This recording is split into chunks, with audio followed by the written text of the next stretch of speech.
하나님을 예배하는 우리 모든 성도님들 위해 하나님의 은혜와 기쁨이 가득하시기를 주님의 이름으로 축원합니다. 여러분, 5월은 가정의 달입니다. 그래서 5월은요 어린이날을 비롯해서 어버이날도 있고요, 또 스승의 날 5월 22일은 부부의 날도 있습니다. 이렇게 5월에는요 많은 행사와 기념일이 있습니다. 오늘은 특별히 어린이 주일인데요, 하나님은요 이 땅에 가정을 만들어 주셨고요, 또 그 가정을 소중히 여기시고 우리 역시 그 가정을 아끼고 사랑하며 지켜가기를 하나님은 원하십니다. 그래서 행복한 가정을 이루는 것은요 우리 모두의 이상이고 꿈이라고 말할 수가 있습니다. 그래서 가정은요 사회와 국가의 기초고 사회 윤리의 시작이면서 고달픈 인생의 안식처고 사랑과 행복의 보금자리입니다. 그래서 하나님은 인간의 외로움과 이 고독의 안식처로 가정이란 제도를 만들어 주신 것입니다.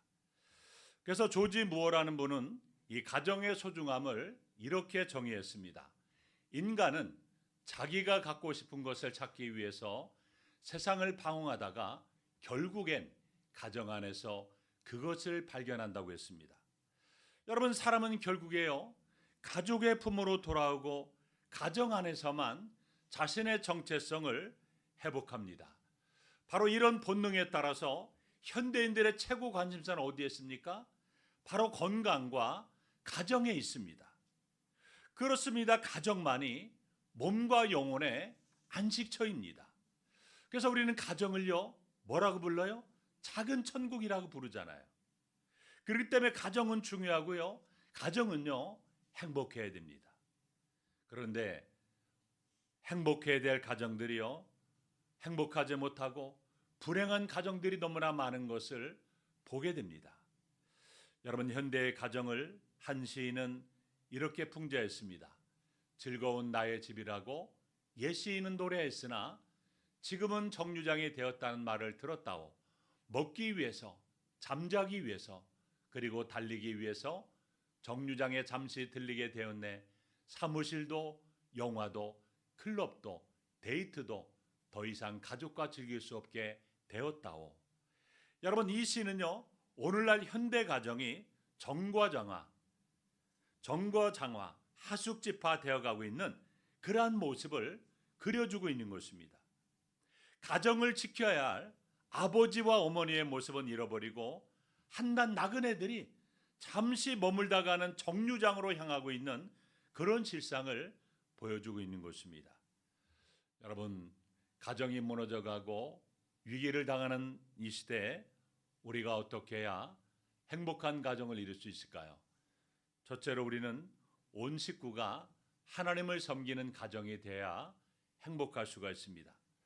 여러분, 하나님께서 우리 인간을 사랑하셔서 세계의 기관을 만들어 주셨습니다.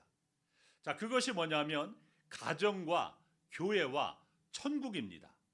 그런데 여러분, 이 세 기관의 공통점이 뭔지 아십니까? 세 기관을 만드신 분은 누구세요? 하나님이시고, 그리고 세 기관의 주인도 누구세요? 바로 하나님이시라는 겁니다. 여러분, 천국이 아무리 아름답다고 해도 하나님이 계시지 않으면요 천국이 될 수 없는 거예요.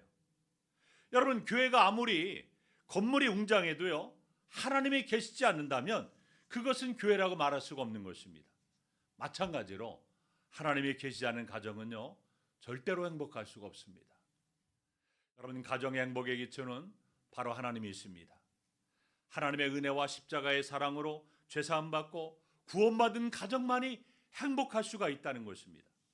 여러분, 이 가정의 토대가 신앙이라는 반석 위에 반드시 세워져야 됩니다. 잠언 23장 22절에서 25절을 보면 가정의 행복은 가족들의 신앙생활이 있음을 보여줍니다. 함께 한번 읽어보겠습니다. 시작. 너를 낳은 아비에게 청종하고 내 늙은 어미를 경히 여기지 말지니라. 진리를 사되 팔지를 말며 지혜와 훈계와 명철도 그리할지니라. 의인의 아비는 크게 즐거울 것이요 지혜로운 자식을 낳은 자는 그로 말미암아 즐거울 것이니라. 내 부모를 즐겁게 하며 너를 낳은 어미를 기쁘게 하라. 아멘. 여러분 자녀들이요. 그래서 부모님의 신앙을 잘 이어받아서 하나님을 경외하는 것만큼 부모와 온 식구들이 행복하게 살아갈 수가 있다는 것입니다. 그런데 반대로요. 이 자녀들이요 신앙생활을 잘하지 않으면 이 부모는요 항상 마음에 근심이 가득합니다. 그리고 무거운 짐이 됩니다. 그러므로 모든 가정은 예수님 안에서 행복한 삶을 살아야 됩니다. 그래서 시편 128편 1절에도 보면 여호와를 경외하며 그 도를 행하는 자가 복이 있도다라고 말씀하고 있습니다. 여러분 행복한 가정이 되기 위해서는 이렇게 온 식구가 마음을 같이하여 하나님을 섬기는 가정이 될 때 행복할 수가 있습니다. 여러분 어느 시골 교회에 새로 담임 목사님이 부임해 오셨습니다. 그래서 담임 목사님은요 그 마을에서 잘 알려진 성도의 짐을 어느 날 신방을 가게 되었습니다. 그런데 목사님이 다녀간 후에 남편이 일터에서 돌아오자 아내가 남편에게 말합니다. 오늘 새로 오신 담임 목사님이 집에 신방 오셨어요. 그래 목사님이 뭐라고 하셨어요? 그랬더니 목사님은 이 가정에 그리스도께서 함께 하시느냐라고 물으셨어요. 아니 그렇게 물으시면 우리가 훌륭한 신앙감을 출신이라고 그렇게 말하면 되잖아요. 남편이 이렇게 말하자 부인이 아니 저도 그러고 싶었지만 목사님이 묻고 싶은 것은 물으신 것은 그게 아닙니다. 아니 그럼 우리가 매 주일 교회에 출석한다는 말을 안 한 모양이죠. 여보 목사님께서는 계속해서 그리스도께서 이 집에 거하시느냐고만 물으셨습니다. 목사님의 질문에 숨어있는 의미를 이해가 되자 이 부부는 비로소 가정 행복의 비밀을 깨닫게 되었다고 합니다. 여러분 행복한 가정이라는 것은요 그리스도께서 주인 되시는 가정입니다. 여러분 어떤 분이 이런 감동적인 글을 올렸습니다. 우리 한번 좀 길긴 한데요. 우리 다 함께 한번 읽어볼까요? 시작. 가정을 이루는 것은 의자와 탁자와 소파가 아니라 그 소파에 앉은 어머니의 미소다. 가정을 이루는 것은 푸른 잔디와 화초가 아니라 그 잔디에서 터지는 아이들의 웃음소리다. 가정을 이루는 것은 자동차나 식구가 드나드는 대문이 아니라 사랑을 주려고 그 문으로 들어오는 아빠의 설레이는 가슴이다. 가정을 이루는 것은 주방과 꽃이 있는 식탁이 아니라 정성과 사랑으로 터질 듯한 엄마의 기다림이다. 가정을 이루는 것은 자고 깨고 나가고 들어오는 것이 아니라 애정의 속삭임과 이해의 만남이다. 행복한 가정은 골고다에 있다. 거기서 허물은 용서되고 미움은 사랑에 삼켜진다. 거기는 희생이 있고 자기를 종처럼 내어주는 곳이다. 거기는 비난보다는 눈물이, 주장보다는 포용이 있는 곳이다. 거기는 십자가가 있는 동산이다. 여러분 예수 그리스도께서 우리 가정에 계시지 않는다면 우리는 행복할 수가 없습니다. 여러분 인류 최초의 가정은요 처음에는 행복했지 않습니까? 그런데 그 가정이요 하나님을 떠나고 자기들 기분대로 살다가 그 가정에 불행이 닥쳐왔지 않습니까? 그래서 이런 가정을 회복하기 위해서 예수님께서 이 땅에 오셨습니다. 자 그런 의미에서 요한복음 2장에서 가나 혼인잔치집 사건은요 우리에게 귀한 교훈을 주고 있습니다. 혼인한 가정에 만약에 예수님께서 계시지 않았다면 어떻게 되었을까요? 이 포도주가 부족한 이 상태가 계속되었다면 여러분 혼인집은요 기쁨과 감사와 행복이 가득한 잔치가 아니라 오히려 원망과 시비와 불평이 가득한 난장판이 되고 말았을 것입니다. 그러나 우리 예수님께서 그 혼인집에 계셨기 때문에 오히려 행복과 기쁨이 넘치는 예식장이 되었던 것입니다. 여러분 이처럼 주님은요 가정의 행복을 주시기 위해서 이 땅에 오신 분이 있습니다. 그러므로 온 식구가 주님을 모시고 살 때 모든 것이 풍성하여 행복이 넘치는 가정이 될 줄로 믿습니다. 두 번째로 어떻게 행복할 수 있을까요? 부부가 부부다워 행복할 수가 있습니다. 여러분 가정에서의 핵심은 남편과 아내, 부부입니다. 남편은 아내로서, 그리고 남편은 남편으로서, 아내는 아내로서 그 역할을 다할 때 행복한 가정이 될 수가 있습니다. 그런데 요즘 많은 가정들이 무너지고요, 자녀들은 거리를 방황하고 가출하기도 합니다. 또 연로하신 부모님들은 의지할 자식들을 잃어버린 채 양로원 신세를 져야 되는 일이 얼마나 많은지 모릅니다. 가정이 이처럼 아픔과 혼란과 파괴를 겪는 이유가 무엇일까요? 부부관계가 잘못돼서 이런 일들이 벌어지고 있는 것입니다. 남편이 남편으로서, 아내가 아내로서의 역할을 다하지 못하면 이런 결과가 나타나게 되는 것입니다. 그래서 성경을 보면 여러분, 행복한 가정의 남편의 역할과 아내의 역할에 대해서 분명하게 말씀하고 있습니다. 하나님은요, 부부의 행복을 위해서 남편에게 강조할 말씀과 그리고 아내에게 강조할 말씀을 따로따로 주셨습니다. 자, 먼저 본문을 보게 되면요, 아내의 책임에 대해서 말씀하십니다. 우리 본문 18절 우리 보시면, 아내들아 남편에게 복종하라, 이는 주 안에서 마땅하니라고 말씀합니다. 이 복종의 교훈을 주고 있는데요, 이 복종이라는 단어를 잘 이해해야 됩니다. 이 복종이란 단어는요, 군대 용어입니다.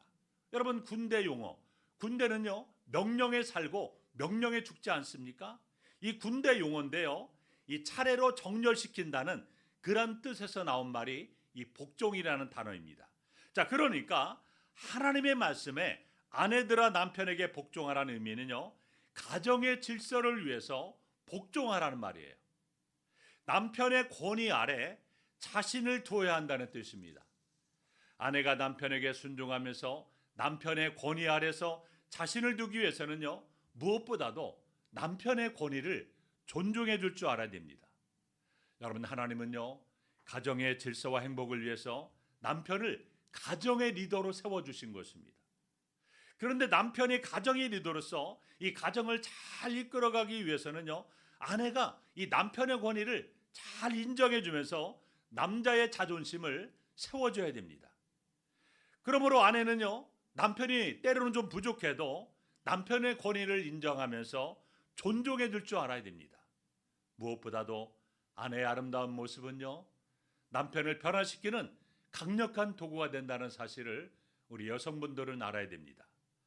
자, 하나님은 이어서요, 남편에게도 책임을 부어줬습니다. 우리 본문 19절 뭐라고 말씀합니까? 남편들아 아내를 사랑하며 괴롭게 하지 말라고 했습니다. 여러분, 남편의 책임은 뭐라고요? 아내를 사랑하는 거예요. 에베소 5장 33절도 보면 너희도 각각 자기 아내 사랑하기를 자신같이 하라고 했습니다. 여러분, 어떻게 자기 아내를 사랑하여 했습니까? 자신같이 자기 아내를 사랑하라고 말씀합니다.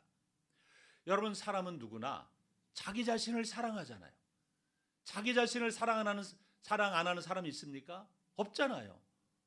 자기 자신을 사랑하기 때문에 날마다 여러분 예쁘게 그리고 멋있게 가꾸고 좋은 음식도 먹고, 그리고 얼마나 자기 자신에게 관심이 많은지 모릅니다. 여러분, 왜 남편은 자신을 사랑하듯 아내를 사랑해야 될까요? 우리 에베소 5장 28절 하반절에 보면 이렇게 말씀합니다. 자기 아내를 사랑하는 자는 자기를 사랑하는 것이라고 했습니다. 자기 아내를 사랑하는 것은 자기 자신을 사랑하는 것이기 때문입니다. 자, 그렇다면 왜 자기 아내를 사랑하는 것이 자신을 사랑하는 것이 될까요? 여러분, 그것은요, 결혼을 통하여 두 사람이 한 몸으로 연합되었기 때문입니다. 더 이상 둘이 아니라 하나가 되었기 때문에 그렇습니다.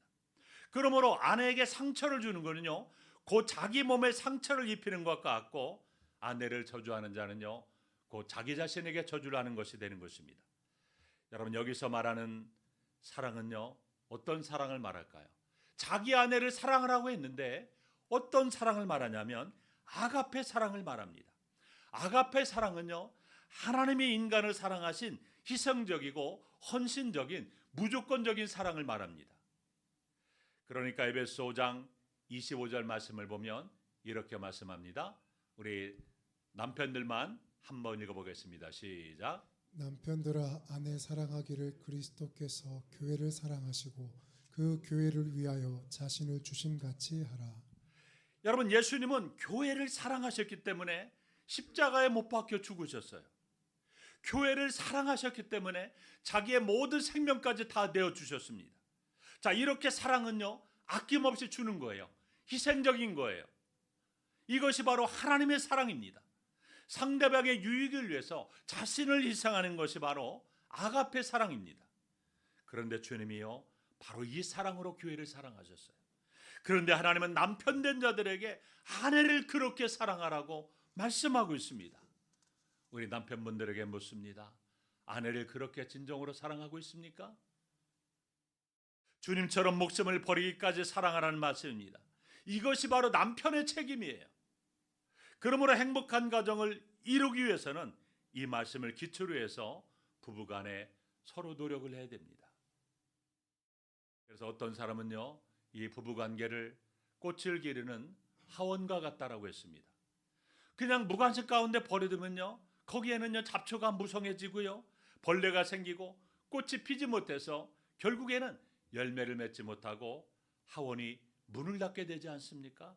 자, 그러므로 끊임없이 벌레를 잡아주고 때로는 비료도 주기도 하고 잡초도 뽑아주고 물과 햇빛이 적당히 공급되도록 그렇게 도와줘야 되고요. 그럴 때 꽃이 피고 열매를 맺는 아름다운 하원이 될 수 있는 것처럼 부부가 함께 노력하여 땀과 희생의 결실을 거두어서 나갈 때 행복한 가정이 될 수가 있다는 것입니다.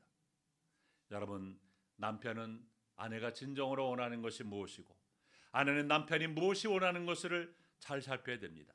그것을 위해서 부부간에 서로 노력을 해야 됩니다. 물론 주 안에서 그렇게 해야 됩니다. 마지막 세 번째로, 부모와 자녀의 바른 관계가 세워져야만 행복할 수가 있습니다. 여러분, 수많은 연구 조사의 결과에 따르면 이 자녀가 부모와 어떤 관계를 맺느냐에 따라서 그가 성인이 되었을 때 건강하고 또 성숙하고 행복에 결정적인 영향을 받는다고 했습니다. 여러분, 오늘날 청소년의 탈선 원인이 무엇입니까? 가장 중요한 뉴스가요, 부모가 가정에서 제대로 역할을 하지 못하기 때문에 일어난다는 겁니다. 그래서 부모의 역할이 부재한 가정, 부모의 권위가 완전히 땅에 떨어진 가정에서 온갖 청소년 문제들이 발생하고 있습니다. 반면에 부모와 친밀한 관계를 맺고 살아가고 있는 자녀들은요, 건강하게 자란다는 겁니다. 그들은 자신의 삶에 대해서 매우 만족하게 느끼고요, 또한 여러 가지 성적인 유혹에 빠져드는 것을 삼가고 진리와 도덕에 대한 성경적인 표준을 지키려 하고 신앙생활을 잘하며 날마다 말씀을 읽고 기도하며 살아간다는 것입니다. 여러분, 이처럼 부모는요, 자녀들에게 좋은 영향을 주든지 아니면 나쁜 영향을 주든지 간에 이 세상 누구도 줄 수 없는 엄청난 영향력을 준다는 것입니다. 여러분, 자녀들에게 있어서 부모는요, 이 세상에서 가장 위력 있는 존재 중에 하나라는 사실을 기억해야 됩니다. 여러분, CCC의 명강사였던 조시 맥도얼은 좋은 아버지라는 책에서 이런 말을 했습니다. 우리 아버지분들만 한번 읽어보겠습니다. 시작. 아버지들이여, 당신이 아들이나 딸과 맺는 관계는 그들의 지혜와 육체, 하나님과 사람에게 인정과 사랑을 받는 데 결정적인 요소가 된다는 것을 기억하라. 당신은 자녀들의 자존감, 다른 삶에 대한 배려, 인생의 목표 의식 등에 큰 영향을 미칠 수 있다. 여러분, 우리가 이렇게 부모의 역할을 제대로 감당하기 위해서는 어떻게 해야 될까요? 우리 에베소 6장 4절, 또 아비들아 너희 자녀를 노엽게 하지 말고 오직 주의 교훈과 훈계로 양육하라고 했습니다. 자, 여기에서 양육한다는 이 단어가 중요한데요, 이 의미는 뭐냐면 막 정성을 다해서 꽃을 기른다, 반려동물을 기른다, 건강을 돌본다는 그런 중요한 의미가 있습니다. 여러분, 화초 재배에 취미가 있는 사람 어떻습니까? 날마다 물을 주고요, 거기에 여러분 잡초도 뽑아주고요, 그리고 햇빛도 쬐게 하고 정성을 다하지 않습니까? 또 반려동물을 기르는 사람들 보면요, 새벽 예배 끝나고 가다 보면요, 아침부터 강아지를 데리고 막 산책을 다닙니다. 또 건강에 관심 있는 사람들은요, 새벽같이 일어나서 운동하고 또 헬스클럽에 다니고 좋다는 건강식품을 잘 먹습니다. 여러분, 성경은 그러한 극진한 정성으로 자녀를 양육하라고 말씀합니다. 우리가 부모의 역할을 제대로 감당하기 위해서는요, 반드시 그렇게 해야 됩니다. 그런데 현대인들은 바쁘고 분주하지 않습니까? 또 스트레스를 많이 받는 현대 사람 속에서 노력하지 않고는요, 부모의 역할을 제대로 감당할 수 없다는 것입니다. 여러분, 부모인 우리가 자녀들을 마음으로 사랑하고 그리고 또 사랑한다고 말하지만 자녀들이 느끼지 못하는 것이 문제입니다. 오히려 자녀들은, 아버지는, 부모님들은 나를 사랑하지 않는다라고 말하고 미워한다라고 느끼면서 상처를 받습니다. 그것은 우리가 자녀들의 입장이나 생각이나 어떤 감정이나 형편은 고려하지 않고 일방적으로 우리의 생각의 방식으로 사랑하기 때문에 그런 것입니다. 그러나 진정한 사랑은요, 지식에 동반된 사랑입니다. 그런 사랑만이 참된 사랑이고 인격적인 사랑인 것입니다. 그렇기 때문에 부모들은요, 자녀들과 함께하면서 그들의 소원과 또 앞으로의 진로와 그들의 고민과 그리고 아픔의 귀를 기울이면서 진지하게 듣고 대화하는 시간을 가져야 합니다. 여러분, 이런 말이 있습니다. 부모가 기도하는 자녀들은 잠깐은 잘못될 수는 있지만 영원히 잘못될 수는 없다. 여러분, 우리가 잘 알고 있는 성 어거스틴은요, 한때 허랑방탕한 삶을 살았습니다. 그러나 그가 그런 삶에서 다시금 하나님 앞에 회개하고 돌아올 수 있던 것은요, 어머니 모니카의 눈물의 기도 때문이었습니다. 여러분, 우리는 특별히 자녀들을 향한 부모의 간절한 기도는요, 자녀 양육에 있어서 얼마나 중요한지 모릅니다. 우리가 특별히 자녀들을 올바르게 양육하기 위해서 중요한 또 한 가지를 말씀합니다. 자녀들을 노엽게 하는 것이 중요하다고 말씀합니다. 에베소 6장 4절에 보면 에베소 6장 4절에 너희 자녀를 노엽게 하지 말고 오직 주의 교훈과 훈계로 양육하라고 했습니다. 여러분, 자녀의 감정이 상해서 이 마음의 노여움이 가득하게 되면요, 부모가 어떤 좋은 얘기를 해도요, 전혀 듣지 않습니다. 오히려 반발감만 심해지고요, 오히려 반항하게 됩니다. 또한 부모가 자녀들의 개성을 인정하지 않고 다른 사람과 막 비교하는 그런 말을 하면요, 자녀들이 노여하게 됩니다. 그래서 부모는 자녀들에게, 야, 너는 왜 형처럼 그렇게 못하냐? 머리가 돌대가리야? 막 이런 말을 하는 부모도 있더라고요. 내 친구 좀 봐라. 얼마나 공부도 잘하고 말도 잘 듣니? 너도 좀 본받아라. 막 부모가요, 자녀들에게 막 무시하는 그런 말들을 합니다. 자, 이렇게 다른 사람과 비교하면서요, 무시하는 건요, 아주 비극적인 결과를 가져오는 겁니다. 그래서 비교한 사람을 미워하고 적대감을 갖게 되고요, 이 자신에 대해서는요, 열등감을 갖게 됩니다. 그리고 부모에 대해서는요, 원망과 노여움이 생기게 됩니다. 여러분, 우리는 자녀들을요, 다른 사람과 비교하여 그들의 열등한 것을 책망하서는 결코 안 되는 것입니다. 우리 자녀들의 독특한 개성과 기질과 재능과 은사를 인정해 줄 줄 알아야 됩니다. 하나님은 우리 각 사람을요, 아주 독특한 존재로 지으셨습니다. 우리 한 사람 한 사람은요, 너무나 소중한 존재예요. 우리 자녀들은요, 하나님의 형상대로 지음 받은 아주 소중한 귀한 존재들입니다. 이 사실을 부모들은 기억해야 됩니다. 그리고 우리를 구원하시기 위해서 가정기한 독생자 예수 그리스도 이 땅에 보내셔서 십자가에 못 박아 우리 대신 죽게 하셨습니다. 그렇기 때문에 우리 한 사람 한 사람은요, 너무나 귀하고 소중한 존재라는 것입니다. 본문 20절 보면 자녀들에게 뭐라고 말씀합니까? 이제 자녀들에게도 하나님은 말씀하십니다. 우리 자녀들만, 우리 다 함께 한번 읽어보겠습니다. 시작. 자녀들아, 모든 일에 부모에게 순종하라. 이는 주 안에서 기쁘게 하는 것이니라. 여러분, 자녀들이 이제 부모에게 해야 될 가장 중요한 모습은요, 부모를 공경하고 순종하는 것이라고 말씀합니다. 부모님께 순종하고 부모님을 공경하기 위해서는요, 무엇보다도 부모님의 입장을 잘 이해를 하는 것이 중요합니다. 그때만이 진정으로 부모님을 공경할 수가 있고요, 순종할 수가 있습니다. 자, 이렇게 가정에서 모든 가족들이요, 자신이 해야 될 역할을 잘한다면 우리의 가정은요, 행복한 가정이 될 수가 있다는 것입니다. 사랑하는 성도 여러분, 행복한 가정은요, 저절로 우연히 만들어지지 않습니다. 하나님을 가정의 주인으로 모시고요, 부부가 서로 사랑하고 존중하고 또 부모와 자녀가 주 안에서 올바른 관계를 세워갈 때 행복한 가정이 될 수가 있다는 것입니다. 가정에 예수님이 계시면요, 부족함도 은혜가 됩니다. 상처도 치유되고요, 갈등도 사랑으로 회복될 수 있습니다. 그러므로 우리 모두가 결단하길 바랍니다. 주님께서 우리 가정의 주인이 되어 주옵소서. 우리 가정을 작은 천국으로 세워 주옵소서. 하나님을 경외하는 가정, 서로를 귀하게 여기는 가정, 기도와 사랑으로 세워져가는 복된 가정들이 다 되시기를 바랍니다. 기도하겠습니다. 하나님 아버지, 감사합니다. 오늘 5월 가정의 달을 맞이하여 특별히 하나님 어린이 주일에 가정의 소중함을 깨닫게 하시니 감사를 드립니다. 우리의 가정이 하나님의 말씀 위에 세워지게 하시고 예수 그리스도께서 우리 가정의 참 주인이 되어 주옵소서. 부부가 서로를 사랑하고 존중하게 하시며 부모는 자녀를 주의 기운과 훈계로 양육하게 하시고 자녀들은 부모를 공경하며 순종하는 믿음의 가정이 되게 도와 주옵소서. 우리의 모든 가정이 하나님을 경외함으로 복을 누리고 사랑과 기쁨이 넘치는 작은 천국이 되게 도와 주옵소서.